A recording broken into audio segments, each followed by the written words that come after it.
Здравствуйте, друзья!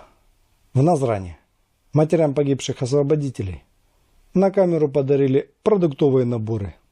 14 семей в Центральном округе Назрани за 2,5 года, минувшие с начала СВО, получили извещение о смерти сыновей. Эти утраты близким никем ничем не восполнить. Это проявление признательности и заботы. Признательность и забота – это когда чиновник на новом внедорожнике «Мерседес» дарит матери вместо сына макароны и гречку. Списки близких бойцов, погибших, выполняя задачи специальной военной операции, администрация округа поднимает несколько раз в год. Несколько раз в год продукты привозят. Причем стоит с таким видом, как будто родители, которые потеряли сына, ему что-то должны.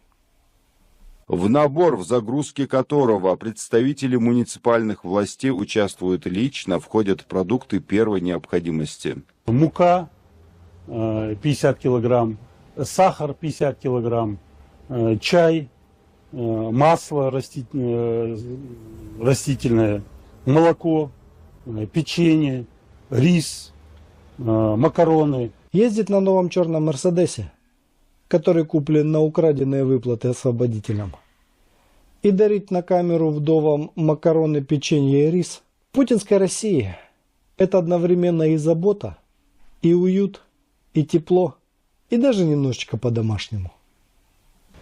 Поддержка семей наших военнослужащих – наша приоритетная задача. Мы должны заботиться о тех, кто самоотверженно защищает нашу страну, и об их близких. Эти продовольственные наборы – наш скромный вклад в поддержку тех, кто переживает непростые времена. Важно помнить и ценить службу и преданность Родине наших героев. И берут же, самое удивительное. Не брезгуют и берут. Никому даже в голову не пришло за такое в лицо плюнуть.